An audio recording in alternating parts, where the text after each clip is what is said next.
I wanted you to see the inside of what the Nesco canner looks like.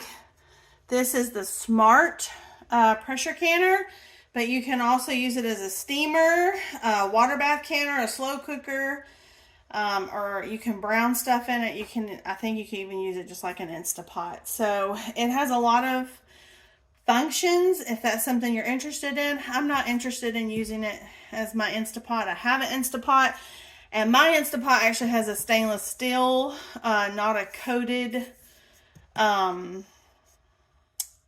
pot. That's the insert, I guess is the right word. And so I don't really plan on using it in that capacity. I'm really interested in trying this and seeing how it works in the pressure canning or even water bath canning capacity, because oftentimes I'll have 3, 4, maybe 5 jars left when I'm using my stovetop canner, and that just means I have to go through that whole process twice. When having this, if it'll work, I can have both of these going at the same time, so I can kind of do a one and done. The other reason I was really interested in getting this is because oftentimes in garden season, particularly when it's kicking off or as it's coming to a close, more so when it's kicking off, I think, you don't get enough to do huge batches. So if you have the capability of working with it as it comes out and doing things in smaller batches, I honestly think that might be easier, So, and also thinking in the future when I don't have such a big family to feed, it's just John and I, we may not need, well, it's not that we won't need it. We will not need the same quantity of food that I'm putting away. That doesn't mean I won't put it away. I may still put it away for my kids if they want it. But that is something for me to consider. So there were a lot of different reasons. Also, I know that there's a lot of people who have stovetops where they cannot use traditional pressure canners on top of them. They are not rated for that. And if the smart canners, electric canner, pressure canners can work for them, that opens up a whole new world for them. I also think this could be really great if you have leftovers, and I could actually see this benefiting John and I as the rest of our boys will eventually fly the coop, and we will have leftovers, and I could totally, can up the vegetable soup or chili or whatever. I could can up. I wouldn't have to freeze it. You can freeze it, but freezer space becomes a premium. And so if I can some of those things, put them on the shelf, that will save us in the long run, and it will cut down on my cooking and probably save us money. So those were kind of all of my thinking in buying the Nesco canner. The other thing I wanted to tell you, there are at least two other, there may be more at this point.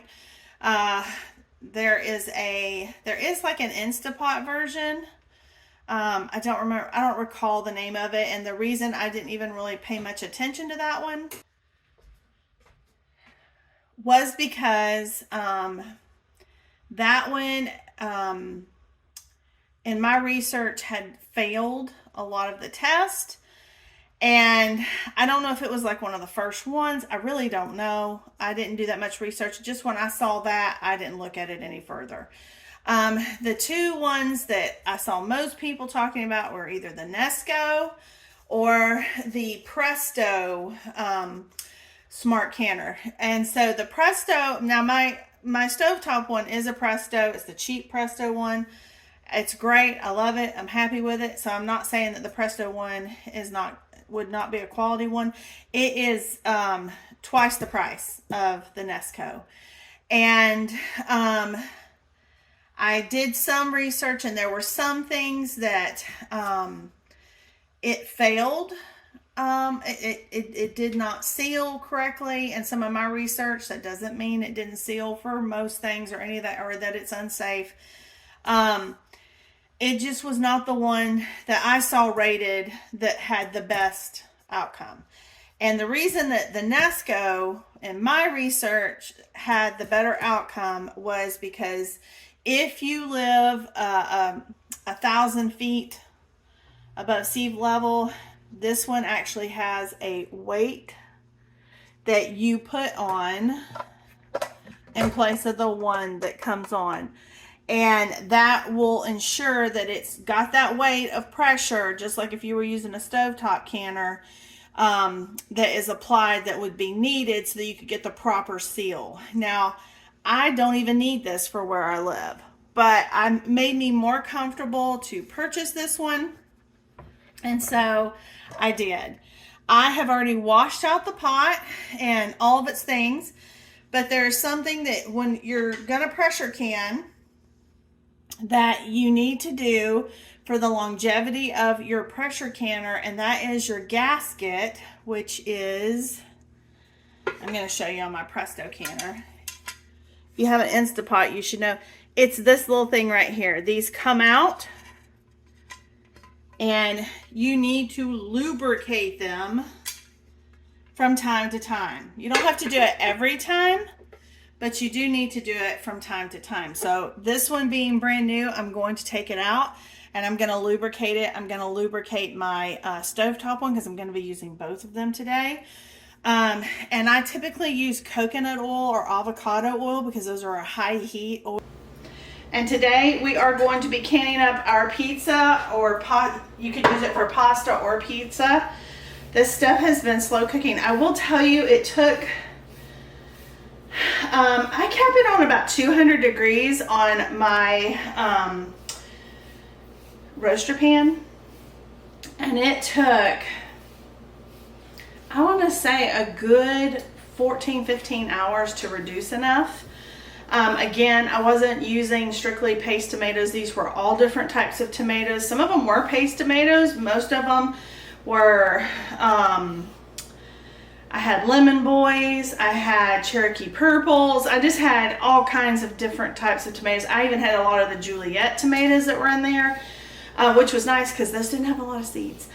And so I'll show you that in just a minute, how it's turned out. And I still have to take my immersion blender to it.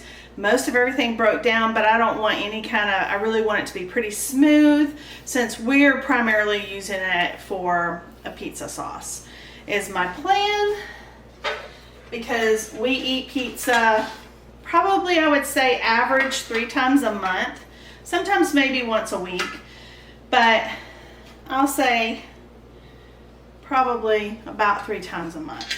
And now that we know how to cook it on the griddle outside with the pizza stone, holy smokes, that was like a whole game changer. All right, so I've got this lid is ready to go. And my hands are nice and lubricated now, which is good. It's good moisturizer, coconut oil is. All right, so to operate the Nesco canner, you have to place 8 cups of water. So I've already measured it. It's supposed to be warm water, and I did do it from the tap warm, but I also watched several videos, and a lot of people said what they do while they're getting all their jars and stuff ready, they just plug it in and they just put it on brown, and that will start warming the water, similar to a saute function on your Instapot. So that's what I'm going to do. I am also going to go ahead and turn on my stove. I already had it on low in my big pressure canner here, so it can start getting warm. Now I also, if I turn the camera, I also have my water bath canner, and I have a pan back in the back that has my bands and lids, and I've already heated those up. You do not have to heat up your lids and stuff anymore. It's not recommended anymore. It's not that you can't do it, they just say you don't have to do it. But these jars have been sitting in a cold garage, and I washed them. They're brand new. And it's how I learned, so that's typically what I do. I put my jars in here, and they have heated up. I have all but 2 of the jars in there. There were 2 I could not fit in there. And so as I get some out, I'll put those other 2 jars in there so that they can start getting hot. And the reason you want to do that is because you do not want to put hot sauce in a cold jar. And you don't want to put a hot jar into a cold canner. Okay, so if you were doing like a raw pack method of something, you could put it in a cold canner. But that's not what we're doing. My sauce is hot, and so it's going to go in these jars. And so it's important that you have all this stuff heating up so that you're not going to shock your jar, which could, it can either typically what will happen is it'll break, and it's a big mess, and you lose your product, and it's a pain to clean up, and nobody wants that. Nobody wants to go through this much work to have in the canning process the jar to break. If you can see, I have all of my canning tools. I have a clean rag, a clean towel, my white vinegar, my little grips to take out hot jars or put hot jars into the canner. My funnel, I have my little magnetized doohickey that I can get the lids out. This is my measurer. They're like the little stair steps. So you have a 1/4, a 1/2, 3/4, and 1 inch. And I'm leaving 1 inch of head space. I read on my recipe it says 1/2 inch, but when I went to the USDA and when I went to the Nesco site, it said 1 inch. So I'm going to leave 1 inch of head space. I always have a nice new clean chopstick that I can debubble. I have a clean I don't know why I can't think of my word today. Soup spoon, sauce spoon, whatever you want to call it, so I can fill my jars. So I have all of this ready.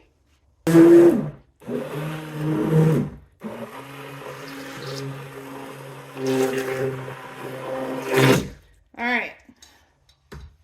We're going to call that done. So you can see how hot this is. This is why you don't want to put this into cool jars. I had space again. It's perfect. I'm going to take my clean washcloth. You could use a paper towel if you want. I just like to use the washcloth. You always want to go around your rim in case something gets on it. Any grease, fat, it's really important to do that to get a proper seal. These are hot, and that's why this little doohickey is handy. And we're just gonna put that on, and then we're gonna get our band.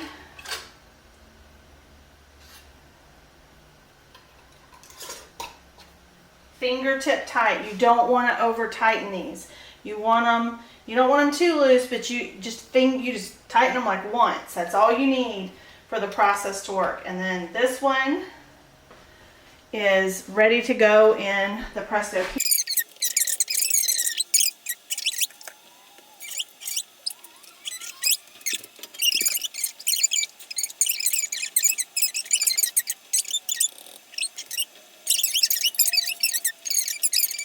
I have my stovetop Presto pressure canner. It is full.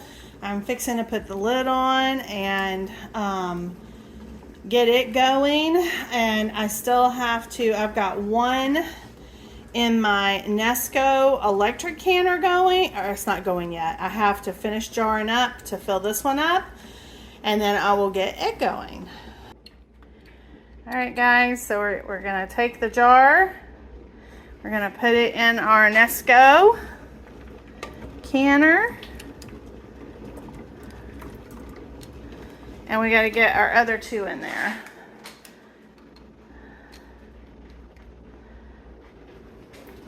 battery. There we go.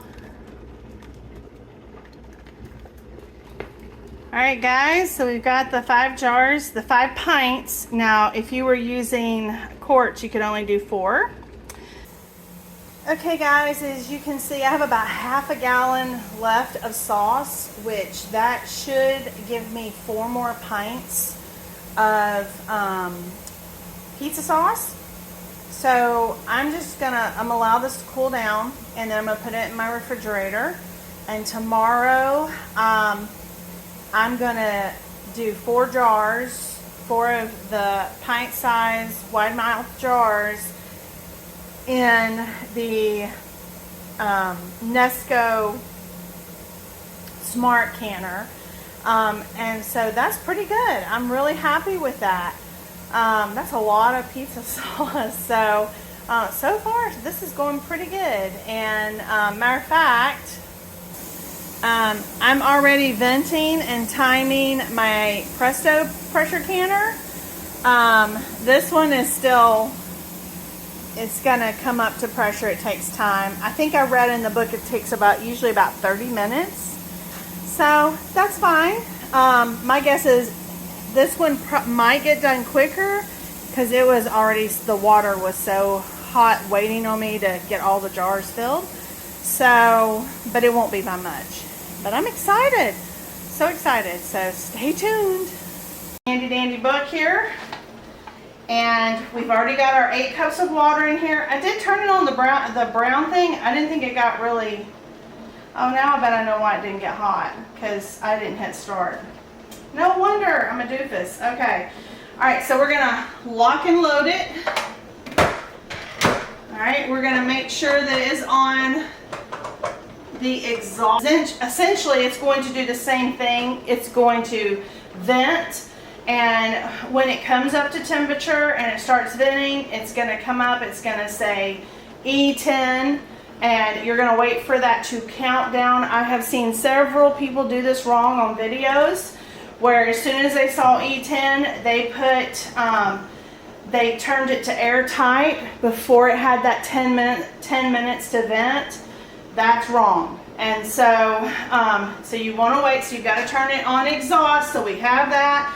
That you also, they tell you in the handbook, and if you go to the Nesco site, you do not want to do this under a cabinet because it is going to emit a lot of steam. As a matter of fact, I'm going to kind of turn mine because when it's going, you don't want to move it, so that my fan will start sucking that air out and not getting it all over my kitchen is the hope. It's locked. It's on exhaust pressure.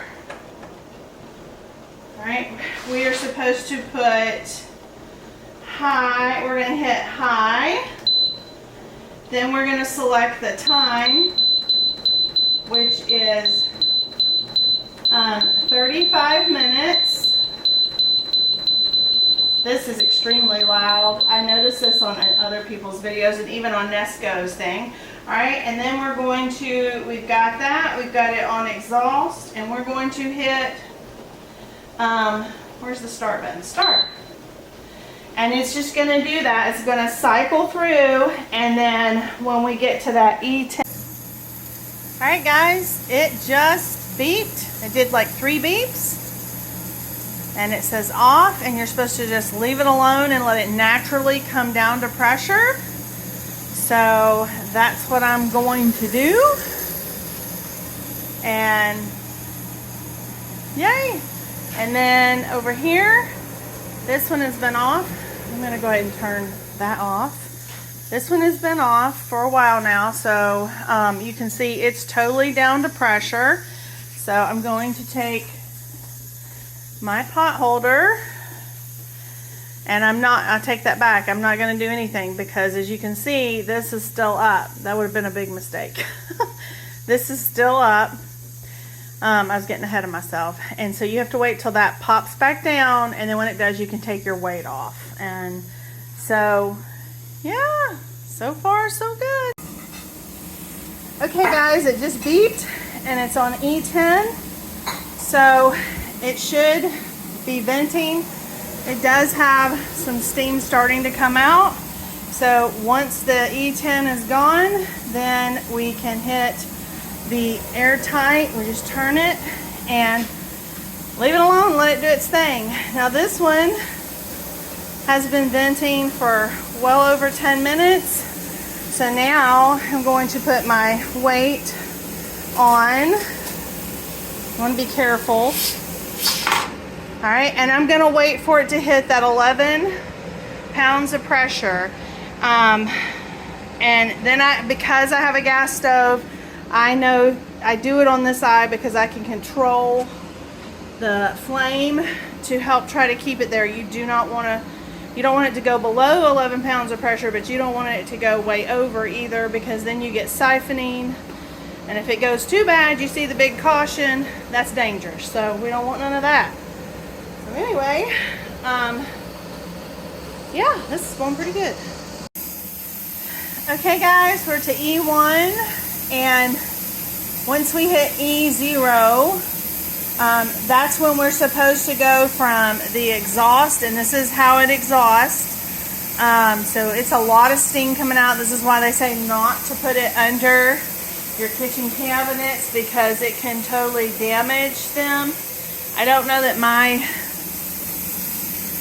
vent is sucking too much of it out. So if I was not using my cooktop and I could put like one of my cutting boards on it and set the canner on it, then I could have that going out through the exhaust. My ceiling is getting a facial. So, oh, see, there's beeping. And so now we're supposed to turn it to, let me see, to the airtight. Let me double read it. Let's see. Oops. Pressure canning. All right. So I wrote When you hit the E0, once the control panel display shows a blinking E0, which is what it has, the canner will beep once. At this time, the pressure limiting valve must be set to airtight. Once the canner resumes, the control panel will beep. So let's, ooh, that's hot. Okay. So the required processing time entered earlier will now, so once I guess it comes up to pressure, since I did that, it should say 35. So we'll see.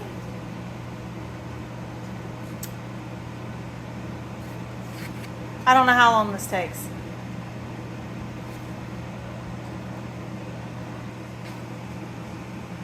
Okay, so now it's doing the circle around, which it said it would, and that once it was where it needed to be, it would have the time that was put in at the beginning, which was 35 minutes. And so I'm assuming that that's what it'll do, because so far it's done what it said it would do. This is like a whole new world.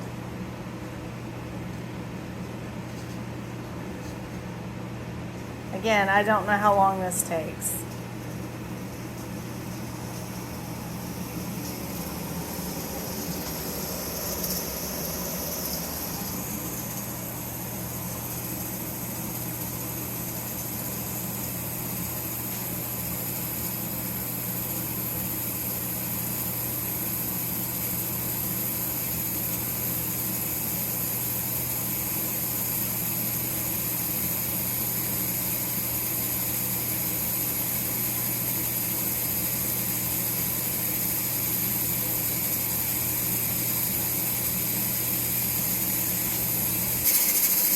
So it just beeped, and you can see it's the 35 minutes, and I'm just supposed to let it run its course, so that's what we're going to do. Okay guys, my timer is fixing to go off for my stovetop pressure canner. While this has been going on, I've just been cleaning up. So that's just went off. So all I'm going to do is just turn this off and leave it alone. That one has to come all the way down. Our little pop-up plug has to go down, and once all that happens, you can take your weight off. I still wait probably another hour. I take the lid off. I'll wait another hour usually, and then I will open up the lid. You know, so I do a very slow process of letting my jars come out because I don't want to mess up any part of what just transpired. And so you totally okay to go the slower route. The Nesco still has 26 minutes. I had this one started before I did the Nesco. So if I would have started with the Nesco, it would probably be done already. So far, this has been pretty good. It's been a little unnerving because I've never done it before, so this is the first time I'm using it. But honestly, it's super easy thus far, and as long as my jars seal, I can tell this is going to be a fantastic tool for me to have in my kitchen. And I'm super excited about it, about the ease of it, that you don't have to have, like this canner over here has, it's either 9 or 10 jars, or yeah, I think it's 10. I think I did 8 regular mouth jars and 1 wide mouth in the center, and then this one has 5 wide mouth jars in it. So yeah, it's been pretty good. I will say it's a lot of steam. I know that was a complaint that a lot of people had. This one can put off a lot of steam, but I have this huge vent hood that takes that out of the house. I was hoping, by the way I turned this one, that it would suck some of that over. Not so much. So I don't have a cabinet here. I do have a spice rack, which I don't know if I'll do this one on this counter again. What I was thinking I might do, which was recommended, was if you had a place where you could do it close to a window.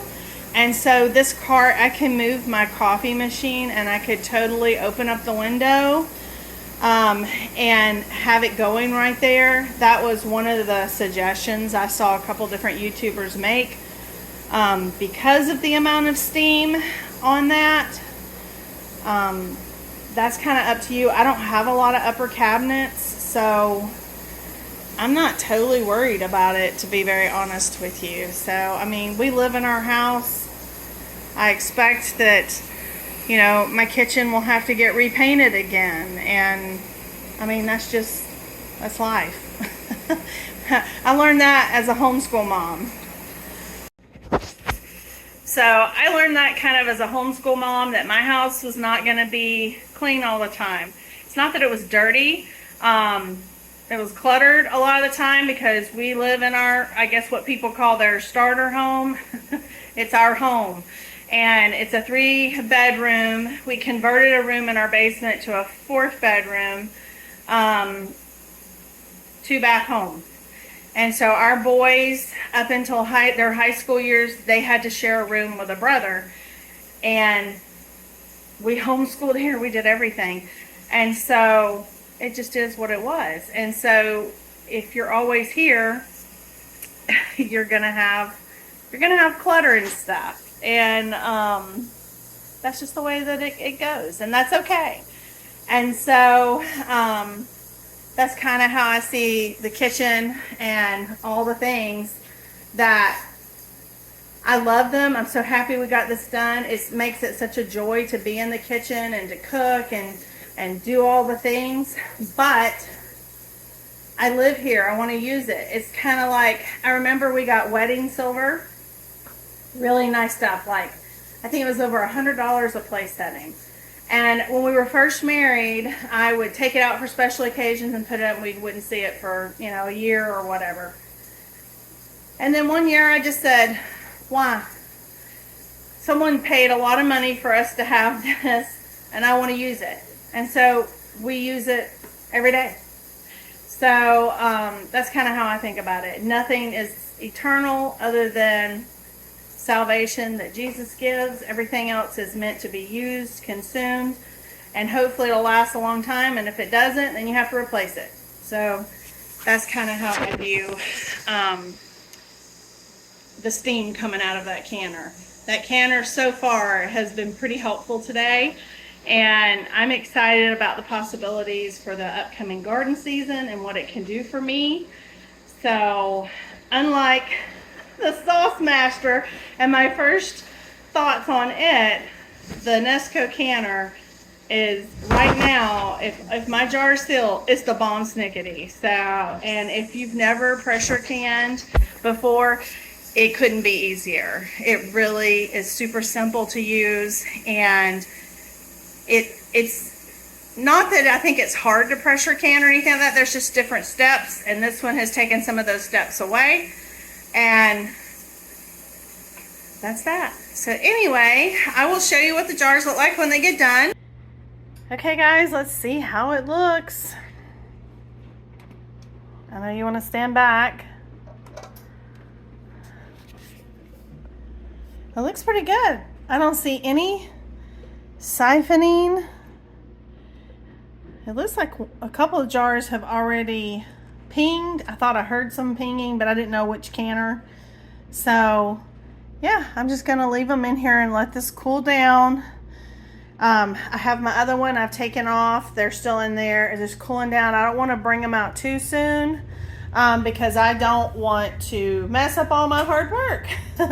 But I love this thing. This is going to be great. I can do 4 more cans tomorrow, and I will end up with, I think it's about 18 pints of pizza sauce off of our homegrown tomatoes that had been in the freezer.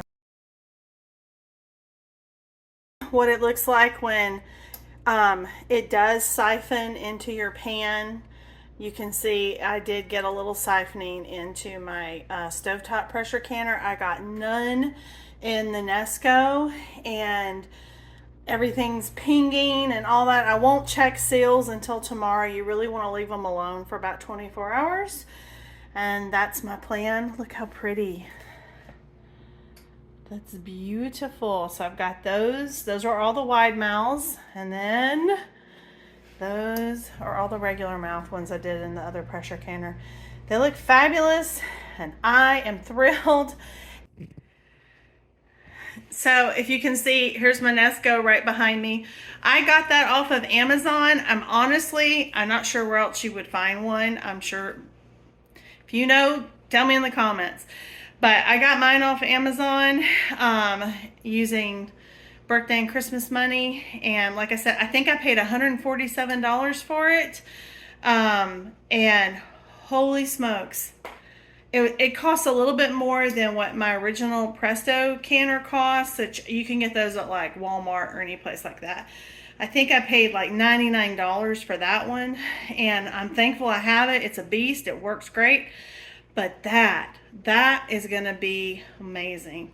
And I'm really happy with the finished product. So anyway, thanks again for watching, and stay tuned because we're going to be finding new things we can do. If you found value in this, I would love it if you would give a like to this video. We would love it if you subscribe to our channel. That helps us to grow our platform. It helps push our videos out. We're trying to put out good information for people who are looking for it. When it comes to gardening and cooking, and the encouragement that you need to do both. And so with that, I would appreciate that. If you know someone you think who might like our channel, please share our channel. That also helps us grow. So with that, I'm going to say goodbye for now. I will tag at the end what everything looks like coming out of the canner, but that'll probably be later this evening. So thank you for watching, and I'll see you next time.